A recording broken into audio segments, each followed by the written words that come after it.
সবর বাংলা জানেন তো কি? ধৈর্য। ধৈর্য এমন একটা গাছ যে গাছের চারিদিকে কাঁটা, কিন্তু ফলটা মিষ্টি সুস্বাদু। এই সুস্বাদু ফল খেতে হলে এই কাঁটাগুলো সহ্য করতে হবে। ধৈর্য। ছোট্ট ছেলে মেয়েদেরকে ননির পুতুল করে গড়ে তুলবেন না, খবরদার। ওদেরকে কষ্ট সহিষ্ণু করে গড়ে, আপনি থাকতেই কষ্ট করা শেখান, তার জীবনটা স্মুথ হবে, তার ক্যারিয়ারটা ব্রাইট হবে, তার ভবিষ্যৎটা সুন্দর হবে। ছেলেমেয়েরা কিছু চাইলেই সাথে সাথে দিবেন। অনেক বাবা মা আছে এত আদর করে, এত বেশি আহ্লাদ করে, যা চায় তাই দেয়, হিতে বিপরীত হয়, ঠিক কিনা? ছেলে মেয়েকে অভাব শেখান, ছেলে মেয়েকে কষ্ট শেখান, ওদেরকে সংগ্রাম শেখান, প্রতিকূল পরিবেশে কি করে টিকে থাকতে হয় এটার সবক শেখান। সেদিন লোকমান তাই করলেন, ছেলের সবর শিখাইলেন যে বাবা ধৈর্য ধারণ করো, আতঙ্কিত হবা না। জীবন এটা সহজ নয়, জীবন চলার পথ সহজ নয়, এটাকে সহজ করে নিতে হয়। কখনো সবর করে, কখনো ক্ষমা করে, কখনো অন্যকে ইগনোর করে, কখনো দোয়া করে, কখনো আল্লাহর উপর তাওয়াক্কুল করে, ঠিক কিনা?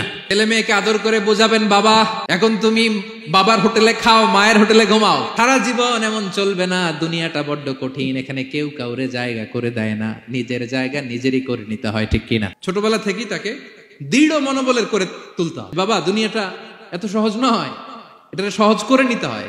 This is the life hacks. এই লাইফ হ্যাক গুলো আপনি শেখাবেন, লাইফ লেসন গুলো শেখাবেন। ধৈর্য ধরো, সৎ কাজের আদেশ দাও, মন্দ কাজের নিষেধ করো। এগুলো করতে গেলে একটু বাধা বিপত্তি আসবে, কিন্তু শেষ হাসিটা তুমিই হাসবে, ঠিক কিনা? বিজয় তোমারই হবে। কি বলেন? সময়ই কথা বলে, সময়ই কথা বলে। বিপদে ধৈর্য ধরো। বিশ্বনবী আল্লাহ বললেন, ওয়াসবির আলা মা ইয়াকুলুনা ওয়াহজুরহুম হাজরান জামিলা। নবী হে, বিপদে ধৈর্য হারা হবেন না। ভালো সময় সামনে আসছে, মক্কায় আপনারে কষ্ট দেয়, গণক বলে, জাদুকর বলে, পাগল বলে, মদিনাতে বিজয় আপনারই হবে, ঠিক কিনা? ছেলে মেয়ে যেন আশাবাদী হয়ে গড়ে ওঠে, হোপফুল, আতঙ্কিত যেন না হয়। কষ্ট শিখান, ধৈর্য শিখান। আচ্ছা গেল। এরপর তিনি বললেন, ওয়ালা তুসাইর খাদ্দাকা লিন্নাস। ও আমার কলিজার টুকরা সন্তান, ওয়ালা তুসাইর খাদ্দাকা লিন্নাস। অহংকার করে মানুষ থেকে মুখ ফিরিয়ে নিও না। ছেলেরে এবার সোশ্যাল বানানোর চেষ্টা করতেছেন। হ্যাঁ, ওয়ালা তুসাইর খাদ্দাকা লিন্নাস। দেখেন একটার পর একটা, প্রথমে স্রষ্টারে চিনাইলেন, তাই না? এরপরে স্রষ্টার ক্ষমতা সম্পর্কে শিখাইলেন, এরপরে আধ্যাত্মিকতা শিখাইলেন, এরপরে ইবাদত কি সেটা জানালেন, এরপরে তিনি সোশ্যাল এঙ্গেজমেন্ট কিভাবে করবেন, সোশ্যাল রিফর্ম কিভাবে করবেন শিখালেন।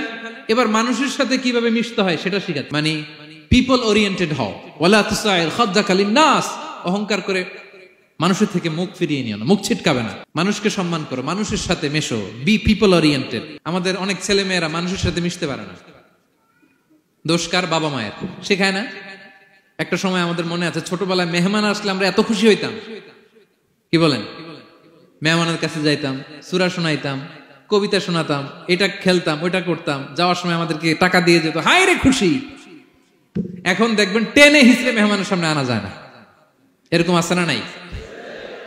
অনেক ফ্যামিলিতে এরকম আছে যে তারা সারাদিন ডিভাইস নিয়ে, এই ডিভাইস আসক্তি এত মারাত্মক পর্যায়ে পৌঁছেছে যে তারা মানুষের সাথে মিশতে পারে না।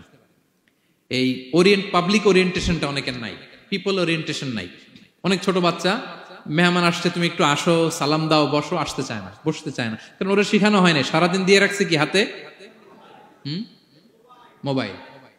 এই জন্য ছোটবেলা থেকে আমরা যেন সামাজিক বানাই, বাচ্চাকে যেন শেখাই, বাবা মুরব্বীকে দেখলে সালাম দিতে হবে, কি করতে হবে, ওরা শিখাবেন। অনেক সময় ছোট বাচ্চারা না বুঝে দারোয়ানের সাথে খারাপ আচরণ করে, ঘরের কাজের বুয়ার সাথে খারাপ আচরণ করে, ড্রাইভারকে বকা দেয়, আছে না নাই? ভদ্রতা, ডিসেন্ট ম্যানার আপনি শিখান নাই তো, শিখবে কোত্থেকে? এই জন্য শুরুতেই বললাম যে গরুর পেট থেকে বেরোলে গরু হয়, কিন্তু মানুষের পেট থেকে বেরোলেই ওটা মানুষ হয় না। ওটারে মানুষ বানাতে হয় দিনের পর দিন, মাসের পর মাস, টিউনিং করে, পলিশিং করে, গাইড করে করে মানুষের মতো মানুষ বানাতে হয়।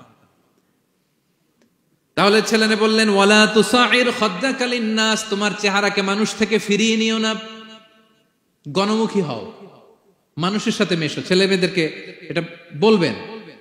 শহরে থাকলে মাঝে মাঝে গ্রামে নিয়ে যাবেন, কাদার মধ্যে ছেড়ে দিবেন, হাট বেটা, হ্যাঁ, কাদায় ছেড়ে দিবেন, পুকুরে ছেড়ে দিবেন, দৌড়াদৌড়ি করতে করতে তারপরে তারা শিখবে, দেখবে। মাছ, জ্যান্ত মাছ দেখে নাই আমাদের অনেক ছেলে মেয়েরা, আছে না নাই? ওরা ভাবে মাছ বোধহয় ওই ইয়ের মধ্যেই পাওয়া যায়, শপিং মলেই পাওয়া যায়, ফ্রিজের মধ্যে থাকে, এরপরে এটা খাইতে হয়। জ্যান্ত মাছ দেখলে দেখবেন ভয় পেয়ে গেছে, কারণ শেকড়ের সাথে এদের কোনো সম্পর্ক নাই। এরা যেন গণমুখী হয়, শেকড়ের সাথে যেন এদের সম্পর্ক থাকে। হ্যাঁ, এটাই দেখেন। এই উপদেশটা কয় হাজার বছর আগের? মনে হচ্ছে যেন আজকের পরিস্থিতি দেখে দেখে লোকমান ইসলাম ছেলেকে অ্যাডভাইস করতেছেন। সুবহানাল্লাহ পড়বেন না? ওয়ালা তুসাইর খাদ্দাকা লিন্নাস, মানুষ থেকে মুখ ফিরিয়ে নিও না, ছেলে মেয়েদের শিখান। মানুষ দেখলে ভয় পেও না, মানুষের কাছে যাও, মানুষের দুঃখ দুর্দশা দূর করার চেষ্টা করো, গণমুখী হও, মানুষকে দেখলে সালাম দাও, মুচকি হাসি দাও, হাত বাড়িয়ে মুসাফা করো, তাহলেই না মানুষের সাথে তুমি মিশবে, শিখবে, জানবে, ঠিক কিনা? এরপরে বললেন ওয়ালা তামশি ফিল আরদি মারাহা, আমার কলিজার টুকরা সন্তান, অহংকার করে রাস্তা দিয়ে হেঁটো না, কারণ ইন্নাল্লাহা লা ইউহিব্বু কুল্লা মুখতালিন ফখুর, আল্লাহ অহংকারীকে পছন্দ করেন না। এবার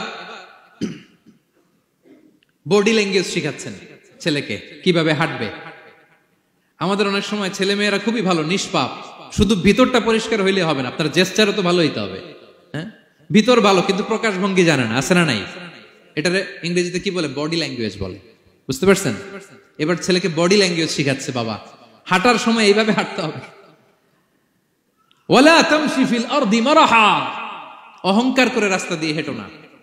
এখানে তামশি বলতে শুধু হাঁটাই না, অহংকার করে ড্রাইভ করো না, অহংকার করে হুন্ডা চালিও না। এরকম আছে না নাই? আমাদের ইয়াং ছেলে মেয়েরা হুন্ডা একটা পাইলে এমন আওয়াজ করে তারা চলবে, অসুস্থদের ক্ষতি হয়, ছোট বাচ্চারা ভয় পেয়ে যায়, মাঝরাতে মানুষ লাফ দিয়ে ওঠে ঘুম থেকে। এরকম আছে না নাই? আমাদের সন্তানরা যেন এরকম না হয়। রাস্তা দিয়ে চলতে বিনয়ের সাথে হাঁটতে হবে, ভদ্রভাবে হাঁটতে হবে, কারণ রহমানের বান্দারা অহংকারী হয় না, তারা বিনয়ী হয়, ঠিক কিনা? وعباد الرحمن الذين يمشون على الأرض هونا وإذا خاطبهم الجاهلون قالوا سلاما, রহমানের বান্দারা রাস্তা দিয়ে যখন হাঁটে দাম্ভিকতার সাথে হাঁটে না, অহংকারের সাথে হাঁটে না, বিনয়ের সাথে রাস্তা দিয়ে তারা চলাফেরা করে, ঠিক কিনা? তো ছেলেকে হাতে ধরে ধরে বডি ল্যাঙ্গুয়েজ শিখাচ্ছে, বাবা অহংকার করে হেঁটো না, মানুষের অহংকার সাজে না, অহংকার সাজে একজনের, তিনি কে? অহংকার কার চাদর? আল্লাহ বলে এই চাদর ধরে যদি কেউ টান দেয় ওরে আমি জাহান্নামে নিক্ষেপ করি, ফালা উবালি, আই ডোন্ট কেয়ার, ওরে আমি জাহান্নামে ফেলবো। অহংকার করার কি আছে আমাদের? কিছুই নাই, ঠিক কিনা? ডায়রিয়া যদি হয়, লুজ মোশন যদি হয়, 5 বার টয়লেটে গেলে এরপরে চেহারার দিকে তাকানো যায়? বিছানায় পড়ে হা হু করতে শুরু করে, তো কিসের অহংকার আপনার?